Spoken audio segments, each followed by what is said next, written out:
John Bell 21 here. I'm going to AutoZone to get a relay for my car, fuel pump relay. That's what went out on it last time. It was the reason I had to ride my bike in the rain, flood rain, because we've been having flood rain here completely for the last 2-3 days here in Hattiesburg and the surrounding areas. We've had flash floods. We've had a flash flood. We've had a flash flood warning. This is all at the same time. A flash flood warning, a flash flood watch, and I think we had a flood warning or a flood watch. I can't remember one or two, but we had like all three of those. We had a watch for the flash, and we had a warning flash, and we had a flood watch or a flood warning. But I had to ride my bike, and I just want to add to what Archer ZZ has on his part 3 segment of his how to ride about engine braking, on stepping down, and I can't remember the name of one of his comments on there about shifting from, I believe it was 2nd to 4th gear. I'll start with the engine braking from going down. Like, I don't know if anyone ever notices that, like, I try without even knowing it. I'm always engine braking, but if you notice in most of my vids when I engine brake, I'm not jerking. On his, he put in his comments that somebody put in his comments about the fixing the jerking problem that you actually have. There's 2 ways to actually fix that jerking. He might amend his video explaining that in more detail. But what it is, that jerking is like what he has on there. The jerking is from your motor, you fighting against your motor. Your motor's fighting forward momentum. I almost missed my turn. And what that is that your motor and your transmission are, I don't remember the ratio off the top of hand. I'm just going to go by AutoZone so I can keep talking. But your ratio from, I just thought about it. I have to go there before they close. But your ratio from your transmission and your motor is different. Also, your transmission to your wheel drive is also different. So that means that when each gear has its own ratio, which anybody that has any sense of what transmissions do, has its own ratio from the motor, and the wheel has its own ratio from the transmission. And what this does is that no matter what gear you're in, you're going to have a different ratio for the motor's RPMs. And without you compensating for that, you're going to get a jerking motion, and I'll explain that in a second when I come back out of here on why you need to control that, and what are the 2 ways to actually fix that. And I'll be right back.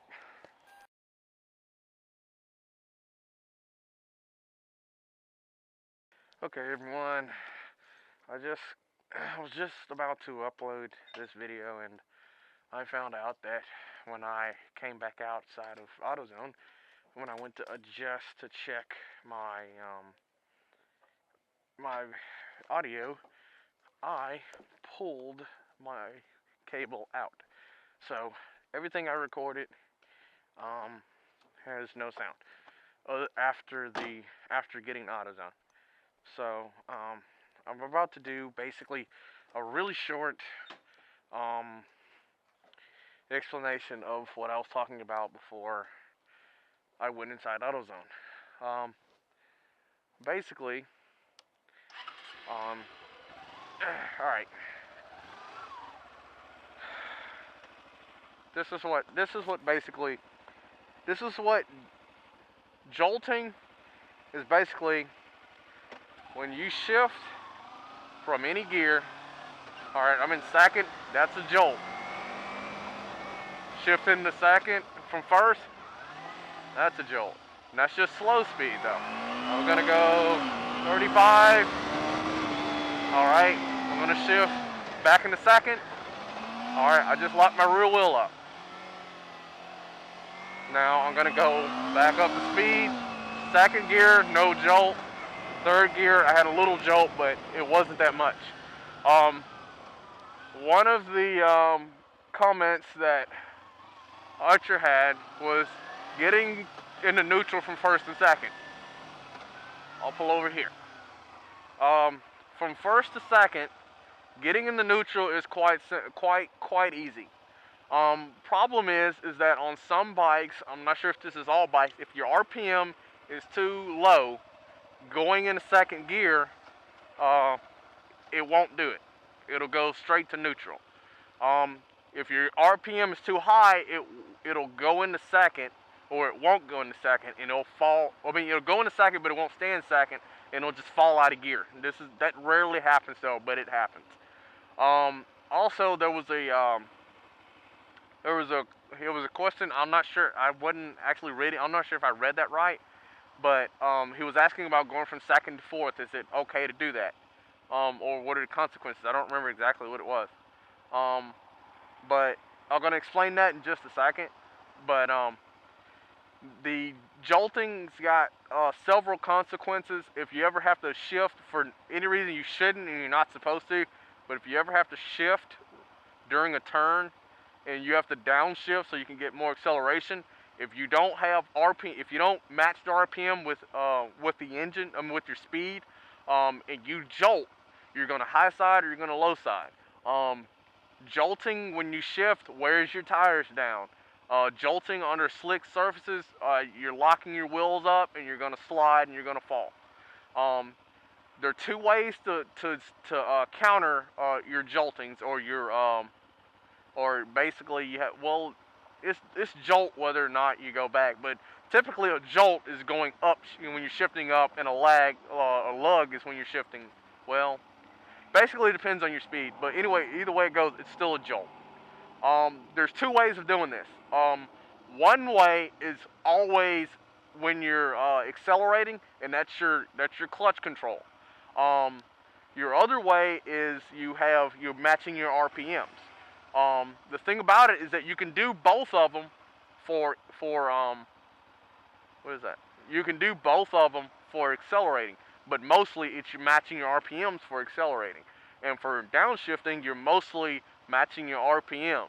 However, you can also only downshift with your clutch and your brakes. You don't have to match it with your RPM, but it's best to, so you don't overwork the motor. The problem is that this goes back to this goes back to clutch control. If you still haven't mastered clutch control, it's not going to be simple. The reason it's not simple is because this Ninja 250 can only do in 6th gear at break-in about 4 to 5 grand is 35 miles an hour. All right, that means that I have plenty of leeway with my gears. That comment about can he shift a second to a fourth, it really depends on the bike and what speed you're at. I'm gonna do a speed run from here all the way down to my road. I'm only gonna go the speed limit just to show. Since this bike can go into 6th gear during the speed limit, I'm gonna go first gear. This bike has a RPM, a red line of 13, but it loses its max torque at around 11. I'm gonna hold all the way to max torque. First gear will get me all the way to the speed limit of 35. I'm gonna pull in the clutch, shift all the way to 6th gear.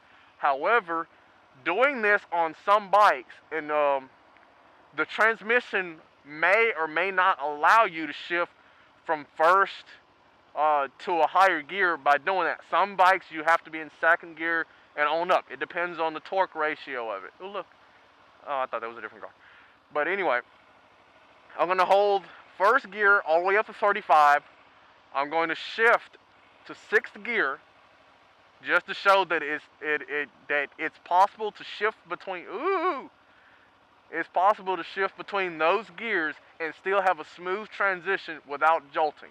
Well, on this bike anyway, for that low of a speed. On bigger bikes, it requires a higher speed for that, but it comes back to clutch control. what I'm going to do is I'm going to call out my RPM. I might just do that first. I'm going to drive down. I'm going to shift normally. And what I'm going to do is I'm going to call out my RPM as I accelerate. When I get the windies, I'm going to decelerate and I'm going to call out my RPM. And then what I'm going to do is I'm going to turn around and I'm going to come back and I'm going to accelerate to first gear all the way to 35 miles an hour, which is the speed limit here. And I'm going to pull in the clutch, shift to 6. And I'll just do that one first, shift into 6th gear and show you how easy it is. Alright, first gear only. 2nd, 3rd, 4th, 5th, 6th. Mash the throttle and there's no jerk. Now normally, if you do not match your RPM with that gear, if you don't match your RPM with that gear and you're going to 6th gear at that speed, you're going to get a complete jolt and you're going to get thrown forward. Now I'm going to downshift. Alright, what I'm going to do is I'm going to match my RPM. I'm going to tell you if I'm using the throttle or I'm going to use the clutch. Alright, my RPM is now at 4,000. Alright, this is cruising speed for break-in. Alright, I'm going to pull in the clutch, shift to 5th, pull in the throttle, release the clutch, smooth transition, and my RPM is just above 4 grand. Alright, I'm going to do it again, pull in the clutch, shift, and I'm only going to use my throttle. I'm only going to use the clutch. Slow transition, no jerking. This is possible because you're allowing the motor to actually transition between its ratio. You're letting it go entirely through its power band. Now, if I do a complete, I'm trying to get this car to let me by. Okay, I'm going to do it again, shift down, slowly let out in the clutch, no jerk. But this is only at low speed. That can only be done at low speed. The clutch control weight can only be done at low speed. If you do it at higher speed, you're basically going to lock your wheel up. I say from 40, maybe 45. That is where I've had success with only doing it with the clutch. Any speed higher than that, you have to match the RPM. And the reason for this is that, see, I just shifted to 2nd, 3rd, 4th. Now, because of this bike's power band, 4th, 5th, and 6th, it's really hard to mess up the shifting for that because of how close the the shift points are. But what I'm going to do is I think I'm in 6th. I'm in 6th gear now. Alright, I'm in 6th gear. You cannot go from 4th or any high gear to a low gear without matching your RPM or hold on, let me get over to this car is behind me. Or without clutch control, alright? But you can do either. Alright? I'm going 30. I'm going to 5th, 4th, and I'm going to only use the clutch. Smooth transition, no jerking. Alright? That's shifting down a gear. I didn't match my gear with my RPM. That's a jerk. That's terrible for my tires. That's terrible for the motor. Don't need to do that. It's overworking itself. Alright, now I'm going to go back. I'm just going to go down my road. And what I'm going to do is I'm going to go down. I'm going to shift up to, I believe, 4th gear. I'm only going to shift to 4th gear, and I'm going to go to 2nd gear, and I'm not going to do it properly. I'm in 2nd, 3rd, 4th. Alright, now I'm in 4th, 3rd gear, 2nd gear. I just locked my rear wheel up and I got all, and I just got all squirrely. That's from me not doing it. It just jerked in because I didn't match my RPM. It's really important that you match your RPM or use clutch control when you're doing either of the two. It's mostly for your safety. Even though engine braking is really helpful, it's mostly for your safety. That's the main reason that clutch control is the very first thing that you learn when you ride.